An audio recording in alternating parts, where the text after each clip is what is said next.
विषय देखकर आप आश्चर्यचकित ना हो। यह जो विषय है, ब्रह्म ज्ञानी क्या-क्या हो सकता है? राजा, भिखारी, गृहस्थ कैसे भी हो सकता है।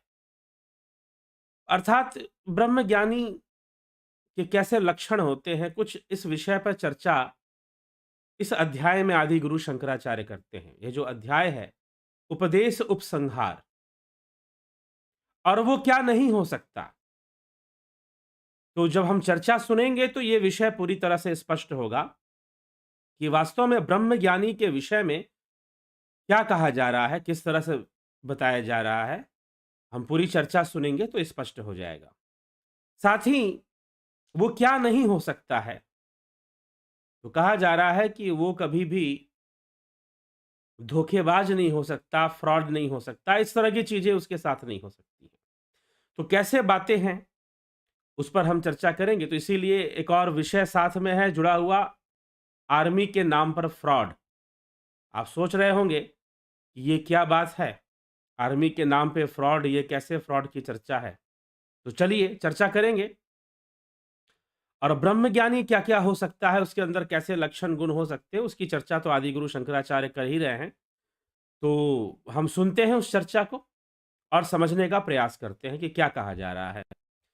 तो उपदेश का उपसंहार, इस अध्याय में आदि गुरु शंकराचार्य कहते हैं, इति नतम वलोक्य शिष्यवर्यम समधि गतात्म सुखम प्रबुद्ध तत्वम प्रमुदित हृदय स देशिकेन्द्र पुनरीदमाह वचः परम महात्मा। इस प्रकार आत्मानंद और तत्वबोध को प्राप्त हुए उस शिष्य श्रेष्ठ को प्रणाम करते देख महात्मा गुरु ने अति प्रसन्न चित्त से फिर इस प्रकार श्रेष्ठ वचन कहे। क्योंकि पीछे कल जो हमने चर्चा सुनी थी, वह शिष्य की चर्चा थी कि शिष्य अपनी अनुभूतियां बता रहा है, शिष्य अपने आत्मबोध की चर्चा कर रहा है कि उसे क्या बोध हुआ, उसने क्या समझा, वो कैसी अवस्था में पहुंचा ध्यान योग करके, और क्या समझा कि यह जगत ब्रह्म है, ब्रह्म ही प्रवाहित हो रहा है जगत के रूप में। जैसे समुद्र की लहरें प्रवाहित होती हैं, समुद्र ही लहरों का रूप धारण कर कर बहता है, वैसे ही यह संपूर्ण जगत और जीव के रूप में ब्रह्म ही प्रवाहित हो रहा है। कुछ ऐसा अनुभव शिष्य ने किया। तो अब गुरुदेव कहते हैं कि ठीक है। शिष्य के वचनों को सुनकर गुरुदेव ने कहा, ब्रह्म प्रत्यय संत तीर जगदतो ब्रह्मैव सत सर्वतः पश्चाध्यात्म दृशा प्रशांत मनसा सर्वास्वस्था स्वपी। हे वत्स, अपनी आध्यात्मिक दृष्टि से शांत चित्त होकर सब अवस्थाओं में ऐसा ही देखो कि संसार ब्रह्म प्रतीति का ही प्रवाह है। यह संसार ब्रह्म प्रतीति का ही प्रवाह है, इसलिए यह सर्वथा सत्य स्वरूप ब्रह्म ही है। नेत्र युक्त व्यक्ति को चारों ओर देखने के लिए रूप के अतिरिक्त और क्या वस्तु है, उसी प्रकार ब्रह्म ज्ञानी की बुद्धि का विषय सत्य स्वरूप ब्रह्म से अतिरिक्त और कुछ भी नहीं हो सकता। जिसने ब्रह्म का अनुभव किया, जिसकी बुद्धि में ब्रह्म प्रतिबिंबित हुआ, समझो कि वो ब्रह्म ही देखता है। उस परमानंद रस के अनुभव को छोड़कर थोथे विषयों में फिर कौन मन लगाएगा। जिसने एक बार उस ब्रह्म को जान लिया, वह थोथे विषयों में फिर क्यों मन लगाएगा। अति आनंददायक पूर्ण चंद्र के प्रकाशित रहते हुए चित्र लिखित चंद्रमा को देखने की इच्छा कौन करेगा। असत पदार्थानुभवे न किंचिन्न हस्ति तृप्तिर्न च दुःख हानि तदद्वयानंद रसानुभूत्या तृप्ता सुखम तिष्ठ सदात्मनिष्ठया। असत पदार्थ के अनुभव से ना तो कुछ तृप्ति ही होती है और ना दुखों का नाश होता है। असत पदार्थों के अनुभव से संसार में जितने भी भोग हैं, जितनी भी वासनाएं हैं, उन भोग से संबंधित जितनी भी वासनाएं हैं, उन सब का भोग कर कर भी मनुष्य पूर्णतः शांत नहीं हो पाता। असत पदार्थ से हमें असत ही प्राप्त होता रहता है और उसी सुख के पीछे जीव भागता भी रहता है। असत पदार्थानुभवे न किंचन हस्ते तृप्तिर्न दुःख हानि। तो दुख का नाश ही नहीं हो पाता। अतः इस अद्वैतानंद रस के अनुभव से, अद्वैत रस के अनुभव से तृप्त होकर सत्य आत्मनिष्ठ भाव से सुखपूर्वक स्थित हो। स्वमेव सर्वथा पश्यन् मन्यमानः स्वं द्वयं स्वानंदमनु भुंजानम कालम न महामते। हे महाबुधे, सब ओर केवल अपने को ही देखता है, अपनी आत्मा को ही देखता है, अपने को अद्वितीय मानता है, आत्मानंद का अनुभव करता हुआ कालक्षेप करता है। अखंड बोध स्वरूप निर्विकल्प आत्मा में किसी विकल्प का होना आकाश में नगर की कल्पना के समान है। इसलिए अद्वितीय आनंदमय आत्म स्वरूप में से स्थित होकर परम शांति लाभ कर मौन धारण करो।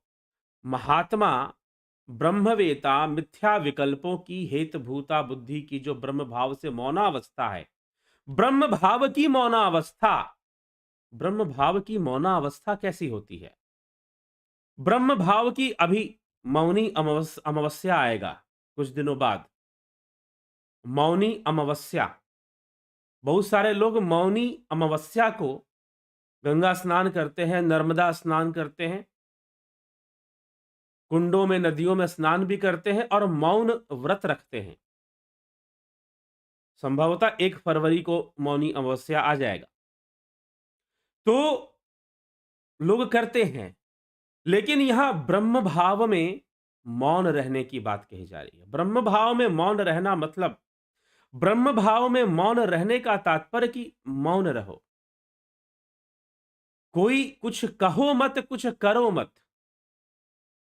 कहो मत करो मत का क्या मतलब है कि वो काम नहीं करेगा, काम करेगा, लेकिन उसका आज के विषय का एक बहुत बड़ा की विशेषता है, अब इस श्लोकों में भी वो आ जाएगा कि ब्रह्म ज्ञानी का ना कोई लक्ष्य है ना अलक्ष्य है, उसका कोई लक्ष्य नहीं होता और उसका वो अलक्ष्य भी नहीं है, बिना लक्ष्य वाला भी नहीं है, और उसका कोई लक्ष्य भी नहीं है। ब्रह्म ज्ञान के विषय में कुछ ऐसी ही बातें मिलती हैं तो लोग कंफ्यूज होते हैं। जैसे आपको मांडुक्य कारिका में लिखा गया, ना जन्मा है ना अजन्मा है, या तो जन्मा होगा या अजन्मा होगा, जन्म लेता होगा या तो नहीं लेता, दोनों ही नहीं है। वैसे ही यहां विवेक चूड़ामणि में आदि गुरु शंकराचार्य कह रहे हैं, ब्रह्म ज्ञानी का ना लक्ष्य है ना अलक्ष्य है, दोनों नहीं है। अर्थात उसके पास संसार का कोई लक्ष्य नहीं होता कि उसे क्या करना है, उसे प्रधानमंत्री बन जाना है, उसे दुनिया बदल देनी है, उसको ये करके दिखा देना है, उसको वो करके दिखा देना है। उसका कोई टारगेट नहीं होता, उसका कोई लक्ष्य नहीं होता इस प्रकार का। लेकिन फिर भी वो संसार में रहकर संसार के अनुसार बरतता हुआ, कर्म करता हुआ जीवन जीता दिखाई देता है। तो इस कारण से उसका लक्ष्य भी नहीं है, उसका अलक्ष्य भी नहीं है। वो दुनिया बदल देगा, वो सतयुग ले आएगा, ऐसी कोई लक्ष्य उस ब्रह्मज्ञानी का नहीं होता। वो तो काल का परिवर्तन है। यह प्रकृति सबको मौका दे देती है। कुछ समय के लिए रावण जैसे लोगों को भी मौका दे देती है, तो राम को भी लाके खड़ा कर देती है। उसका जो भाग होगा वो जिएगा, उसका जो भाग होगा वो जिएगा। इसलिए ब्रह्म ज्ञानी का ना लक्ष्य है ना अलक्ष्य है, तो जो उसके द्वारा होना है वो होगा, वो करेगा, इसके लिए वो चिंता नहीं करता, इसलिए वो मौन है। ब्रह्म ज्ञानी क्या है? ब्रह्म भाव में मौन रहता है वो। तो मौन रहने का तात्पर्य यह है कि वह बहुत कुछ दुनिया को बताना नहीं चाहता, वो बहुत कुछ बदलना नहीं चाहता। अगर वो कुछ बदलते हुए दिखाई भी दे रहा है तो बस उसके सामने जो परिस्थितियां बनी हैं वो उसके अनुकूल कर्म किए जा रहा है। भगवान राम रावण को मारने नहीं निकले थे, श्री कृष्ण कंस को मारने नहीं निकले थे, ना राम रावण को मारने निकले थे। वो तो परिस्थितियां थी वैसी और बनती गई। उन्होंने अपना कर्म किया, कर्तव्य किया, उसमें रावण भी मारा गया, बात अलग। लेकिन उनका कोई लक्ष्य हो कि ऐसा करके दिखाना है या दुनिया के सामने ये प्रमाणित करना है या दुनिया को वो करके दिखा देना है। लोग कहते हैं ना ये हम ये करके दिखा देंगे, वो करके दिखा देंगे। जी नहीं, प्रकृति के वशीभूत तो सब कुछ हो ही रहा है। हाँ, तो ब्रह्मज्ञानी किस किस प्रकार के हो सकते हैं और कैसे कैसे नहीं हो सकते हैं, उन सब बातों की चर्चा आज के उसमें चलेगा। तो मौन, तो ब्रह्मज्ञानी मौन में रहता है। उसका मौन कुछ इस प्रकार का, ऐसा नहीं कि वो कर्म नहीं करता, वो कर्म करते हुए दिखाई देता है, लेकिन फिर भी वो मौन में है। ठीक। नास्ति निर्वासना, नास्ति निर्वासना मौनात् परम सुखद हृदुत्तमम विज्ञातात्म स्वरूपस्य स्वानंद रस पायिनः। जिसने आत्म स्वरूप को जान लिया है, उस स्वानंद रस का पान करने वाले पुरुष के लिए वासना रहित तो मौन से बढ़कर उत्तम सुखदायक और कुछ भी नहीं है। सबसे सुखदायक अवस्था है कि जो वासना रूपी मौन, वासनाओं का मौन, जहां पर वासना त्रयी का मौन हो जाए। वासना त्रयी, लोक वासना, देह वासना, शास्त्र वासना, जहां वासना त्रयी का मौन हो जाए, उस मौन की बात यहां आदि गुरु कर रहे हैं। तो मौन, गुरुदेव कहते हैं कि वो ऐसा मौन हो जाता है और वासनाओं से वो मौन हो जाता है, ना कि बाहर से बोलना बंद कर दिया, इतना ही नहीं है। न देश काला सनदिग्यमादि लक्ष्यादपेक्षा प्रतिबद्ध वृते संसिद्ध तत्वस्य महात्मनो अस्ति स्ववेदने का नियमाधपेक्षा। जिसकी चित्तवृत्ति निरंतर आत्म स्वरूप में ही लगी रहती है तथा जिसे आत्म तत्व की सिद्धि हो गई है, उस महापुरुष का देश, काल, आसन, दिशा, यम, नियम तथा लक्ष्य आदि की कोई आवश्यकता नहीं है। क्या क्या नहीं है? ना उसको किसी देश की आवश्यकता है, ना काल की, ना आसन, योग में जो आसन आदि किया जाता है उसे कोई आसन करने की आवश्यकता नहीं है, उसे यम नियम की भी आवश्यकता नहीं है, उसे उसका कोई लक्ष्य भी नहीं है। हां, जब तक योगी साधक निधिध्यासन और ध्यान योग आदि करते हुए वह उस आत्म अनुभव में स्थित नहीं हो जाता, तब तक तो आत्म अनुभव में स्थित होना, आत्मा में ही स्थित होना उसका लक्ष्य अवश्य है। लेकिन जो ब्रह्मज्ञानी हो गया, जो आत्म तत्व में ही स्थित है, अब उसका कोई लक्ष्य नहीं है, उसका ना देश है, ना काल है, ना उसे यम नियम की आवश्यकता है। वैसे भी सिद्धों के लिए कोई नियम नहीं होता, साधकों के लिए नियम होता है। सिद्धों के लिए कोई नियम नहीं होता, साधकों के लिए नियम होता है। तो यम नियम, अर्थात यम नियम में शुद्धिकरण आता है, यम नियम में पाप पुण्य भी आ जाते हैं, चोरी भी आती है, अहिंसा, ब्रह्मचर्य, आचार्य, ये सारी चीजें यम नियम में आती हैं। नियम में स्नान आदि, तो उसके लिए ये सब जरूरी नहीं होता। लेकिन ये अलग बात है कि लोक कल्याण हेतु वो अपने नियम को भी बनाए रखते हैं, वैसा ही प्रदर्शन करते हैं जिससे कि समाज को सही दिशा मिले। ठीक, वो एक अलग बात हो जाती है। लेकिन उनके लिए कोई जरूरी नहीं होता कि वो आसन करें, यम नियम करें, कोई उनके लिए यह आवश्यक नहीं होता है। ठीक है, तो यह बात आदिगुरु शंकराचार्य यहां पे कह रहे हैं कि उस आत्म तत्व की सिद्धि जिसे हो गई है, देखिए यहां पर पहले ही कहा दिया गया, इसीलिए यह शब्द सिद्धों के लिए है, यह श्लोक सिद्धों के लिए है। तो आदि गुरु शंकराचार्य कहते हैं जिसकी चित्तवृत्ति निरंतर आत्म स्वरूप में लगी रहती है तथा जिसे संसिद्ध तत्वस्य, संसिद्ध तत्वस्य महात्मनो अस्ति, जिसने आत्म तत्व की सिद्धि कर ली है, उस महापुरुष को देश, काल, आसन, दिशा, यम नियम तथा लक्ष्य आदि की कोई आवश्यकता नहीं होती है। तो सीधा यह बात सिद्धों पर लागू होता है, सब पर लागू नहीं होता है। ठीक है, घटो अयमीति विज्ञातुम नियमः को नोपेक्षते विना प्रमाण सुष्ठुत्वम यस्मिन् सति पदार्थधिः। यह घड़ा है ऐसा जानने के लिए जिससे वस्तु का ज्ञान होता है, उस प्रमाण सौष्ठव के अतिरिक्त भला और किस नियम की आवश्यकता होती है। यह घड़ा है, यह ब्रह्म ब्रह्म है, यह जानने के लिए जिससे उस ब्रह्म का ज्ञान होता है निधिध्यासन आदि क्रियाओं से, उसके अलावा ध्यान योग से और किस नियम की आवश्यकता है। अयम आत्मा नित्य सिद्ध प्रमाणे सती भासते न देशम नापि व कालम न शुद्धिम वाप्यपेक्षते। आत्मा नित्य सिद्ध है। आत्मा तो सर्वदा नित्य सिद्ध ही है। प्रमाण की शुद्धि होते ही वह स्वयं भासने लगता है। अपनी प्रतीति के लिए वह देश काल अथवा शुद्धि आदि किसी की भी अपेक्षा नहीं रखता, अर्थात आत्मा का अनुभव करने के लिए देश काल और कोई दूसरे चीजों की आवश्यकता नहीं पड़ती है। वो तो किसी भी काल में किसी भी देश में अनुभव गम्य हो सकता है। देवदत्तो अहमित्येद द्विज्ञानम निरपेक्षकम तद्वद ब्रह्मविदो अपयस्य ब्रह्माहमीति वेदनम। जिस प्रकार मैं देवदत्त हूं, इस ज्ञान में किसी नियम की अपेक्षा है नहीं है, उसी प्रकार ब्रह्मवेता को मैं ब्रह्म हूं यह ज्ञान स्वतः ही प्राप्त हो जाता है। किसी माध्यम से नहीं, स्वतः ही प्राप्त हो जाता है। भानुनेव जगत सर्वम भासते यस्य तेजसा। सूर्य से जैसे जगत प्रकाशित होता है, वैसे ही जिसके प्रकाश से समस्त असत और तुक्ष अनात्म पदार्थ भासते हैं, उनको भासित करने वाला और कौन हो सकता है। सूर्य को भी जो प्रकाश देने वाला है, प्रकाशित करने वाला है, सभी प्रकाशों के पीछे जो महाकाश है वह ब्रह्म है। वेद शास्त्र पुराणानि भूतानि सकल्यान्पि येनार्थवन्ति तम किम नु विज्ञातारम प्रकाशयेत।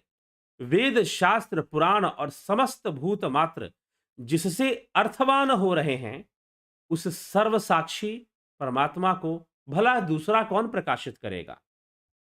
सब उसी से प्रकाशित हो रहे हैं, इसलिए उसे कोई प्रकाशित नहीं करता।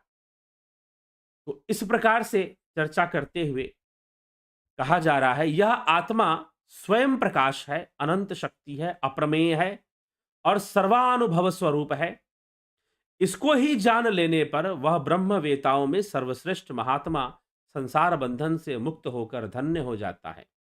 न खिद्यते नो विषय प्रमोदते, न सज्जते न अपि विरज्यते च, स्वस्मिन् सदा क्रीडति नंदति, स्वयं निरंतरानंद रसेन तृप्तः।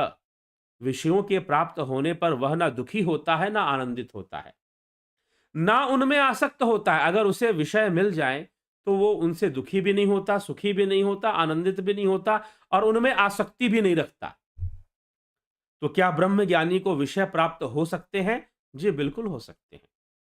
अनेकों विषय प्राप्त हो सकते हैं उसे, लेकिन वह उनमें विरक्त रहता है। जैसे विदेह जनक, वह तो निरंतर आत्मानंद रस से तृप्त होकर स्वयं अपने आप में ही क्रीड़ा करता है और आनंदित रहता है। ठीक। क्षुदाम देह व्यथाम त्यक्त्वा बालः क्रीडति वस्तुनि, तथैव विद्वान रमते निर्ममो निरहम सुखी। जिस प्रकार खिलौना मिलने पर बालक अपनी भूख और शारीरिक व्यथा को भूलकर खेलने में लग जाता है, वैसे ही ब्रह्मज्ञानी जब उसे ब्रह्म का अनुभव हो जाता है तो वह अपने अहंकार और ममता से शून्य होकर विद्वान अपने आत्मा में आनंद पूर्वक रमन करने लग जाता है। फिर संसार के सुख भोग उसे उतना रिझाते नहीं हैं, उसे उतना चिंतित नहीं करते। चिंता शून्य मदैन्य भैक्षमशनम पानम सरिद्वारिषु स्वातंत्रेण निरंकुशा स्थितिर भिर्निद्रा शमशाने वने वस्त्रम छाल नशोण नादिरहितम दिग्वस्तु शय्यामहि संचारो निगमांत विधिषु विदाम क्रीड़ा परे ब्रह्मणि। ब्रह्मवेता विद्वान का चिंता और दीनता रहित भिक्षाण ही भोजन तथा नदियों का जल ही पान हो जाता है। उनकी स्थिति स्वतंत्रता पूर्वक निरंकुश होती है। उनके ऊपर किसी का अंकुश नहीं चलता, प्रकृति का अंकुश उनके ऊपर नहीं, उस ढंग से नहीं चलता। चलता है शारीरिक चीजों पे तो चलेगा ही, लेकिन वह स्वयं अनासक्त रहते हैं। सुख दुख सभी में अनासक्ति रखते हैं, सुख में भी अनासक्ति, दुख में भी अनासक्ति। उन्हें किसी प्रकार का भय नहीं होता। वे वन अथवा शमशान में सुख की नींद सोते हैं। वन में सुला दो, शमशान में सुला दो या राजमहल में सुला दो, धोने सुखाने आदि की अपेक्षा से रहित दिशा ही उनका वस्त्र हो जाता है। दिगंबर हो जाते हैं, मतलब संपूर्ण दिशा ही उनका वस्त्र हो जाता है। पृथ्वी ही बिछौना उनका आना जाना वेदांत विधियों में ही हुआ करता है। उनका आना जाना ना के बराबर कहने का वेदांत विधियों में मतलब वो योगी रूप में अपनी ही इच्छा जीवन मुक्त होकर अपनी ही इच्छा से आते जाते हैं इस संसार में। परब्रह्म में ही उनकी क्रीड़ा होती है, परब्रह्म में ही वो खेलते हैं। हम वासी उस देश के जहां पार ब्रह्म का खेल, दीपक जले अगम का बिन बाती बिन तेल। कुछ इस प्रकार से संतों ने कहा है। उसी को आदि गुरु शंकराचार्य कह रहे हैं कि वह ब्रह्म ज्ञानी ब्रह्म में ही क्रीड़ा करता है, उसी में खेलता कूदता है। फिर कहते हैं कि वह आत्मज्ञानी महापुरुष इस शरीर रूप विमान में बैठकर, यह शरीर विमान है उसके लिए, अर्थात अपने सर्वाभिमान शून्य शरीर का आश्रय लेकर दूसरों के द्वारा उपस्थित किए समस्त विषयों को बालक के समान भोगता है। क्या वो विषयों का भोग नहीं कर सकता? एक प्रश्न उठता है। क्या वो दिगंबर, उसे बताया गया कि उस दिशाएं ही उसके वस्त्र हो गए, भूमि ही उसके लिए घर हो गई, आकाश ही उसका छत हो गया, तो इसका मतलब क्या है? क्या वो विषयों का भोग नहीं करेगा? तो यहां पर आदि गुरु कहते हैं वह आत्मज्ञानी महापुरुष इस शरीर विमान में बैठकर अर्थात शरीर के प्रति निरहंकार होकर, और यह विमान है, इसे विमान कहा जा रहा है क्योंकि शरीर साधन है, मुक्ति का साधन है मनुष्य शरीर। अपने सर्व अभिमान शून्य शरीर का आश्रय लेकर दूसरों के द्वारा उपस्थित किए गए समस्त विषयों का बालक के समान भोग भोगता है, किंतु वास्तव में वह प्रकट चिन्ह रहित और बाह्य पदार्थों में आसक्त रहित होता है। फिर भी वह जिन भोगों को वो भोगता है, बस प्रारब्ध से शरीर है और प्रारब्ध से भोग भी उसे प्राप्त हो रहे हैं। प्रारब्ध से शरीर है और प्रारब्ध से जो भोग उस शरीर के लिए जो भोग निश्चित है उसका वो भोग करता है। वह भोगों को भोगता है लेकिन पूर्णता अनासक्त भाव से भोगता है, विरक्त होकर भोगता है, बालक के समान। बालक को आप एक खिलौना दे दो, लेगा, खेला कूदा और फिर उसको खिलौने से फिर अब नया खिलौना लाकर दे दो, ठीक है? तो उसकी ऐसी स्थिति होती है। तो बालक के समान विषयों को भोगता है। एक बालक को आप देख लो जिनकी उम्र 5 साल से कम होती है, वो ना, उनको तो अपने लिंग का भी कोई भान नहीं होता कि मैं लड़का हूं या लड़की हूं। और ना बच्चों के अंदर, ऐसे बालकों के अंदर, छोटे बच्चों के अंदर लिंग जनित व्यवहार भी नहीं दिखाई देता। एक 5 वर्ष से कम उम्र या 6 वर्ष से कम उम्र के जो बच्चे हैं, चाहे वो पुरुष हो चाहे स्त्री हो, उनके व्यवहार में पुरुष और स्त्री दिखाई नहीं देते। तो वैसा हो जाता है वह ब्रह्म ज्ञानी का भाव भी। वो संसार के भोगों के प्रति कुछ इसी प्रकार से भोगता है। वह विषयों को भी भोगता है तो कुछ इस ढंग से भोगता है। योग रतो वा भोग रतो वा संग रतो वा संग विहीन। चाहे योग में हो, चाहे भोग में हो, चाहे संग में हो, चाहे असंग में हो, ब्रह्मज्ञानी का क्या? तो उसके ऊपर कुछ लागू नहीं होता। लेकिन ये सारी बातें ब्रह्मज्ञानी के लिए, साधक के लिए नहीं। इसीलिए जो ब्रह्मज्ञानी भी हुए वो अपने कहीं ना कहीं अपने आचरण को उसी ढंग से ज्यादातर प्रस्तुत करते हैं जिससे कि लोगों को प्रेरणा मिले। आगे चलिए, और भी कुछ रहस्य हैं ब्रह्मज्ञानियों के बारे में जो बताए जा रहे हैं, उसको देखते हैं। तो विषयों को बालक के समान भोगता है, किंतु वास्तव में वह प्रकट चिन्ह रहित बाह्य पदार्थों में आसक्ति रहित ही रहता है। शरीर का आश्रय लेकर विषयों को बालक के समान भोगता है। दिगंबरो वापी च सांबरो वा, दिगंबरो वापी च सांबरो वा, त्वगंबरो वापी चिदंबरस्थः, उन्मत्त वद्वापि च बालवद्वा, पिशाच वद्वापि चर्त्यवन्ययाम। चैतन्य रूप वस्त्र से युक्त उसका जो वस्त्र है उसकी चेतना है, वह अपनी चेतना में रमा रहता है। उसका जो वस्त्र है उसकी चेतना है। चैतन्य रूप वस्त्र से युक्त वह महाभाग्यवान पुरुष वस्त्रहीन, वस्त्र युक्त अथवा मृग चर्म आदि धारण करने वाला होकर उन्मत्त के समान, बालक के समान अथवा पिशाच आदि के समान स्वेच्छानुकूल भूमंडल में विचरता रहता है। वो स्वेच्छानुकूल भूमंडल पे विचरता है। उसके जीवन का कोई लक्ष्य नहीं होता। वो कोई क्रांति नहीं लाना चाहता कि मैं क्रांति ला दूंगा। तो क्या ब्रह्म ज्ञानियों ने क्रांति नहीं लाई? ले आई ना क्रांति, लेकिन उनका कोई लक्ष्य नहीं था कि मैं क्रांति ले आऊंगा। आप कहते हो कि कृष्ण ने धर्म की स्थापना की। कृष्ण का कोई लक्ष्य नहीं था कि वो धर्म की स्थापना करें। वैसे महापुरुष स्वयं ही धर्म संस्थापक बन जाते हैं। वो कोई लक्ष्य लेकर नहीं चलते कि मुझे ये करके दुनिया को दिखा देना है, क्योंकि काल का परिवर्तन निरंतर हो रहा है। पीछे कोई एक महानुभाव मिले, वो जोर जोर से चिल्ला के बोल रहे थे कि हमारे गुरुजी सतयुग लेकर आएंगे, वो सतयुग के महानायक हैं। मैंने उनसे एक ही प्रश्न किया, क्या वो नहीं लाएंगे तो सतयुग नहीं आएगा? क्या काल का परिवर्तन रुक जाएगा? तो फिर इसकी मार्केटिंग क्यों करते हो कि सतयुग ले आएंगे? सतयुग तो आएगा ही आएगा। वह तो जब मनुष्य की जरूरत इतने एटम बम तुमने बना दिए, हर देश के पास देखो 200-200 300-300 एटम बम है। इतनी भोग सुविधाएं तुमने बना दी और उन भोगों को भोग कर जीवन सुखी भी नहीं हो रहा है, तो एक समय ऐसा आ जाएगा कि पूरे विश्व का जो मनुष्य समुदाय है वो तपस्या में, साधना में लगेगा कि सारे भोगों को भोग कर भी हम आनंदित नहीं हो पा रहे हैं, तो अपने आप वो सात्विकता की ओर मुड़ेगा, ज्ञान की ओर मुड़ेगा। बहुत बड़ा आने वाले समय में ऐसा होने वाला है। यह काल की गति है। सतयुग तो आएगा ही आएगा। कोई गुरुजी ले आएंगे या कोई दावा करे कि मैं लेकर आ जाऊंगा या फलाना महाराज लेकर आ जाएंगे, ऐसी कोई बात नहीं है। सतयुग तो आएगा ही आएगा। यह तो मनुष्य जाति की आवश्यकता बन जाएगी और सतयुग में ज्यादातर लोग फिर सतोगुनी हो जाएंगे। धीरे धीरे मनुष्य समझ रहा है। बहुत सारे चीजों को देखकर हम बदल रहे हैं, हम बदल रहे हैं, परिवर्तित हो रहे हैं। बहुत सारी पुरानी चीजें जो हमने छोड़ दी थी, अब उन्हें हम फिर से अपना रहे हैं। क्यों अपना रहे हैं? क्योंकि हमारी जरूरत बनते जा रही है। तो एक समय आएगा जब पूरे विश्व के मनुष्य जाति को लगने लगेगा कि हां, हमें आध्यात्मिक होना चाहिए अपने जीवन को बेहतर करने के लिए, अपने जीवन को शाश्वत सुख, शांति, शक्ति की प्राप्ति के लिए। तो अपने आप ये अध्यात्म की ओर मुड़ना उनकी विवशता हो जाएगी और लोग मुड़ेंगे, जाएंगे। तो सतयुग भी स्थापित होगा फिर। तो काल का परिवर्तन तो सतयुग ले ही आएगा। क्या गुरुजी आएंगे तभी सतयुग आएगा या फलाने गुरुजी ही लाएंगे?